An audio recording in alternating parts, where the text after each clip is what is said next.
Hey guys, welcome to my channel which is Garima's care and share.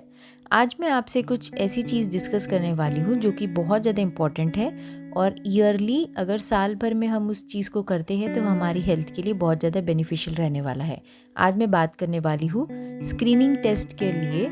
Screening test का मतलब होता है कोई भी बीमारी आने से पहले हम उसकी जांच पड़ताल कर लेते हैं ताकि हमारे बॉडी में उसके सिम्टम्स है नहीं है, लेकिन हम अपनी हेल्थी वेलबींग रहने के लिए पता कर सकें कि हमें वो बीमारी है या नहीं है। तो आज मैं आपसे उन्हीं कुछ इन्वेस्टिगेशंस के बारे में बताने वाली हूँ जो कि हमारी हेल्थ के लिए बहुत बेनिफिशियल होते हैं। तो चलिए देखते हैं वो क्या है।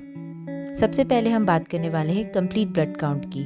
ब्लड काउंट का जो टेस्ट होता है जिसे सीबीसी कहते हैं वो बहुत इंपॉर्टेंट होता है। उसमें हमें ब्लड की कमी जिसे एनीमिया कहते हैं, किसी टाइप की कोई अगर बॉडी में इन्फेक्शंस है तो वो पता चलता है, और सर्टेन टाइप ऑफ कैंसर्स होते हैं बॉडी में, वो हमें इस टेस्ट के थ्रू पता चलता है। नेक्स्ट हम बात करने वाले हैं ब्लड प्रेशर के बारे में। तो नॉर्मल जो ब्लड प्रेशर होता है वो होता है 130/80 mmHg। और सेकेंड हम बात करने वाले हैं ईसीजी के बारे में। जिन भी लोगों को रिस्क रहता है हार्ट डिसीज़ डेवलप होने के लिए, उन लोगों में ये दो टेस्ट इन्वेस्टिगेशंस करना बहुत इम्पॉर्टेंट रहता है।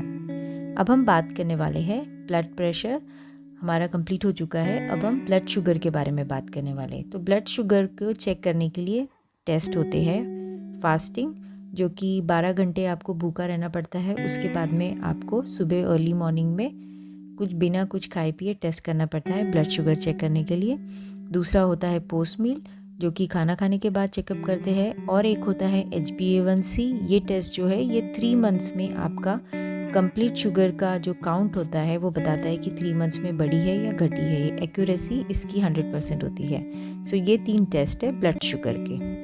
अब हम बात करने वाले हैं लिपिड प्रोफाइल टेस्ट। ये होता है जिन लोगों का कोलेस्ट्रॉल, जो आप लोग सुनते हैं कि कोलेस्ट्रॉल हाई है, कोलेस्ट्रॉल लो है, तो उसे चेक करने के लिए लिपिड प्रोफाइल टेस्ट करते हैं। ये खास करके जो ओबीस लोग होते हैं, जिन्हें मोटापा होता है, डायबिटिक और जो हार्ट पेशेंट्स होते हैं, उनके लिए ये सबसे इम्पॉर्टेंट टेस्ट है। इस टेस्ट में आते हैं total cholesterol, high density lipoprotein, low density lipoprotein, very low density lipoprotein और ट्राइग्लिसराइड्स। इसके साथ में इनके रेशियोज होते हैं HDL वर्सेस LDL, ये सब इसमें इंक्लूड होता है। इससे पता चलता है कि आपके बॉडी में कोलेस्ट्रॉल का मात्रा कितनी है, कम है या ज़्यादा है, वो इस टेस्ट से हमें पता चलता है।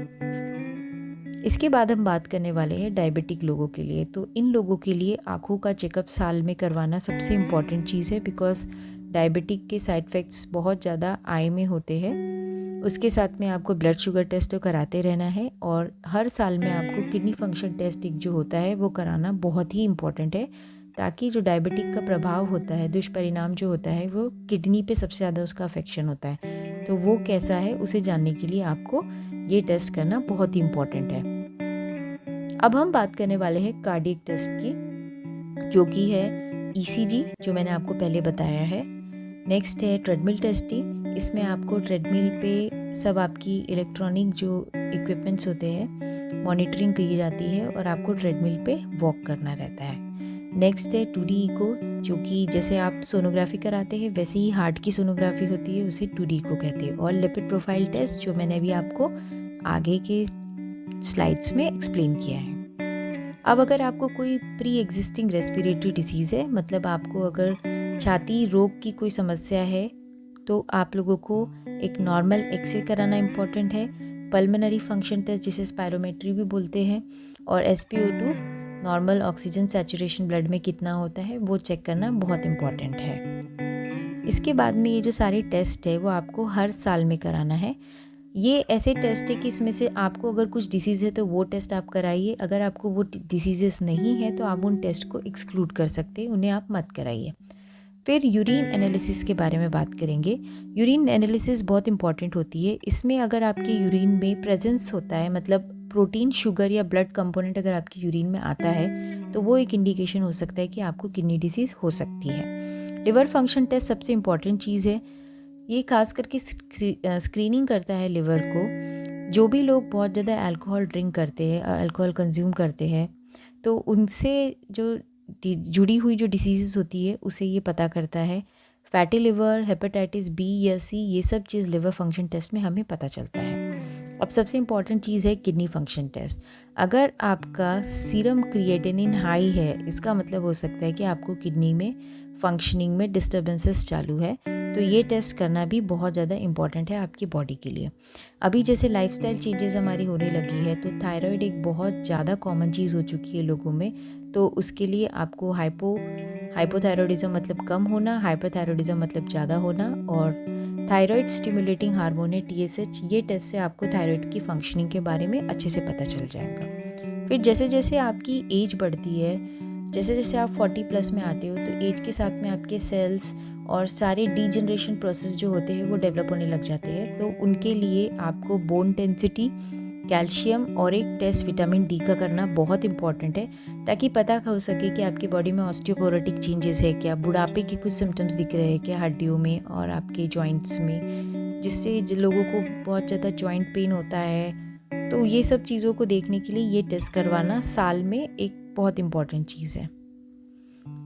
इसके बाद अब हम बात करने वाले हैं जो भी वुमेन्स होती है 40 प्लस में, तो उन लोगों ने साल या 2 साल में एक बार पैप स्मीयर टेस्ट करवा लेना चाहिए, जो कि सर्वाइकल कैंसर की स्क्रीनिंग के लिए होता है। मैमोग्राफी होती है जो कि ब्रेस्ट कैंसर की स्क्रीनिंग के लिए होता है, और एक नॉर्मल अल्ट्रासाउंड जो होता है जिसे आप सोनोग्राफी बोलते हैं, वो एब्डोमेन और पेल्विस का करने से क्या होता है कि आपकी बॉडी में अगर कोई भी चीज़ की प्रॉब्लम है तो वो पिकअप हो सकती है। तो ये टेस्ट आप करा सकते हैं। अगर आप मेल्स है 40 प्लस, तो आपको साल या 2 साल में एक बार प्रोस्टेट स्पेसिफिक एंटीजन टेस्ट करवा लेना चाहिए प्रोस्टेट कैंसर के लिए। और सबसे इम्पॉर्टेंट चीज़ है यूरिक एसिड का टेस्ट, जिसके कारण एक बहुत पेनफुल डिसीज़ होती है जिसका नाम है गाउट, जिसमें आपका जो अंगूठा होता है पैर का, वो बहुत ज़्यादा दर्द करता है और उसमें स्वेलिंग आ जाती है। उसके साथ साथ में आपको आपका जो एंकल होता है उसमें भी, आपके पैर के पंजे जो होते हैं वहाँ पे भी आपको बहुत ज़्यादा स्वेलिंग और पेन होता है। तो ये डिसीजेस मेल्स में कॉमन है, इसलिए स्पेसिफिकली ये 2 चीज़ मेल्स के लिए बताई गई है। ये जो सारे टेस्ट है ये कंपल्शन नहीं है आपके लिए। अगर आपको कोई प्री एग्जिस्टिंग बीमारी है तो आप ये टेस्ट कराइए, अगर आप नहीं चाहते हैं तो मत कराइए, दैट डिपेंड्स अपॉन यू। कराएंगे तो आपके लिए बेनिफिशियल है, और नहीं कराएंगे तो I can't say anything. So thank you so much guys.